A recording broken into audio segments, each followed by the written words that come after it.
Shalom à nous et bonjour. J'espère que nous allons tous bien par la grâce de Dieu.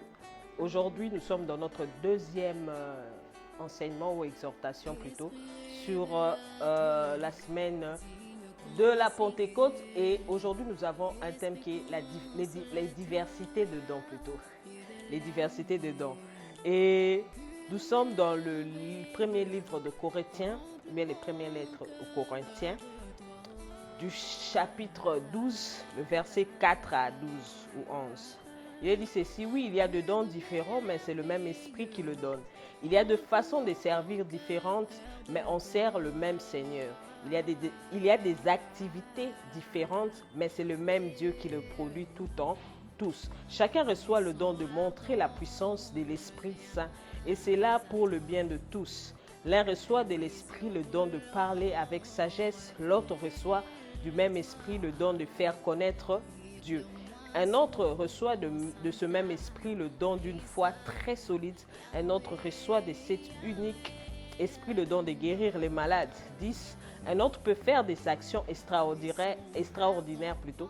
Un autre peut parler au nom de Dieu. Un autre sait faire la différence entre ce qui vient de l'Esprit Saint et ce qui ne vient pas de lui.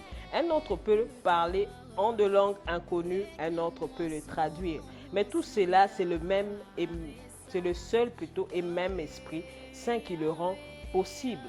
Il distribue ses dons à chacun comme il le veut. 12. Utilisant une comparaison, les corps font un tout et pourtant il y a plusieurs parties malgré leur nombre. Toutes les parties du corps ne forment qu'un seul corps. Pour le Christ, c'est la même chose. Je m'arrête là. J'aimerais nous rappeler une chose, c'est que c'est le Saint-Esprit qui nous accorde les dons spirituels.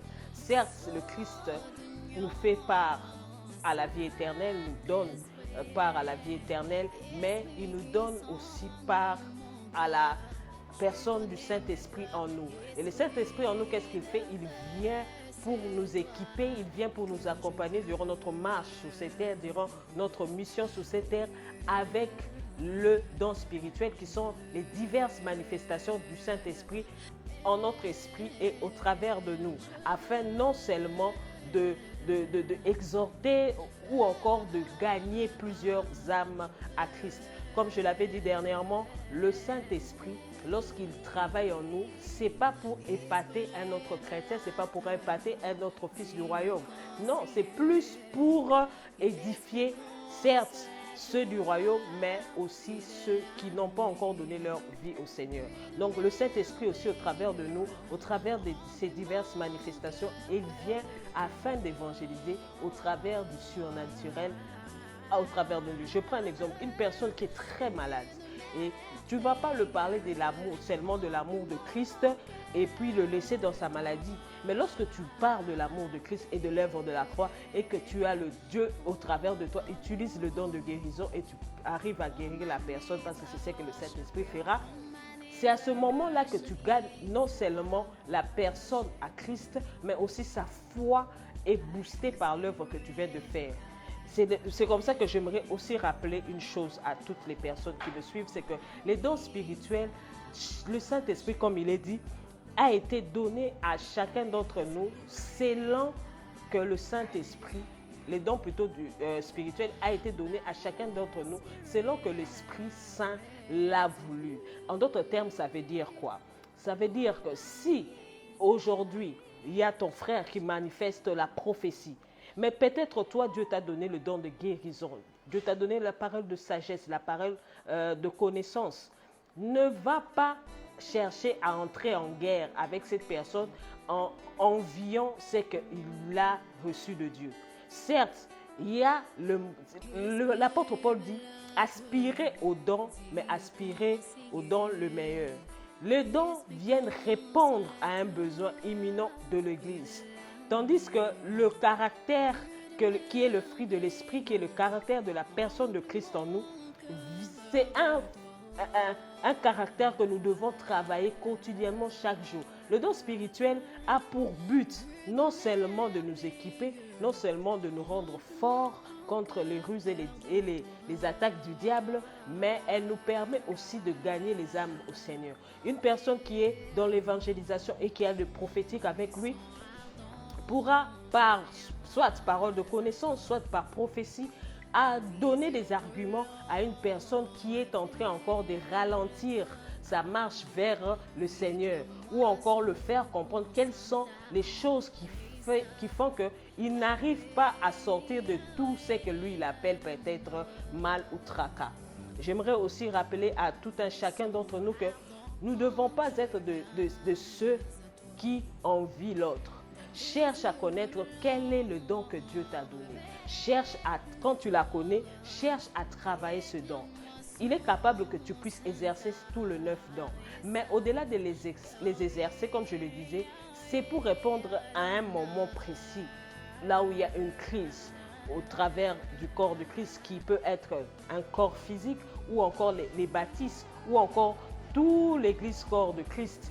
Mais j'aimerais rappeler au peuple de Dieu qu'il ne faut pas être comme des frères qui se battent juste parce que tu veux avoir, parce que tu veux acquérir, parce que tu veux entrer en possession de ce que tu as, de la richesse de l'autre, de ce que tu appelles sa richesse, ou tu deviens de ceux qui se disent non, celui-là il donne des prophéties par Belzébul ou encore autre chose.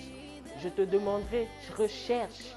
Je t'exhorte, mon frère, je t'exhorte, ma soeur, recherche quel est le don que Dieu a mis en toi. Tu peux avoir 2 ou 3 dons. En lieu de place de chercher à aspirer à un don qui n'est pas le tien. Certes, tu vas l'avoir, tu vas aussi la manifester, mais tu ne la manifesteras pas dans toute sa puissance, comme si c'était ton appel phare. Ça veut dire quoi? Nous sommes dans un terrain où nous avons 11 joueurs dans une même équipe. Si tu es défenseur et que tu te décides de devenir attaquant, tu auras peut-être un peu du mal à travailler à ce poste. Tu pourras aussi bien travailler à ce poste selon toi. Mais si tu es vraiment attaquant, tu feras mieux ton travail à la place qu'il faut que si tu es là juste à vouloir avoir la place d'attaquant pendant que tu es défenseur ou ailier. C'est la même chose. Le corps, si la bouche veut manger, il a besoin de travailler avec les pieds, avec les jambes plutôt, avec les mains, avec la bouche, mais aussi avec les yeux. Qu'est-ce que je veux dire? Le corps de Christ est appelé à être un. La diversité de dons, c'est pour l'équilibre et la force du royaume. Ça permet à ce que nous puissions gagner encore plus de âmes pour les seigneurs. J'aimerais nous dire aussi que lorsque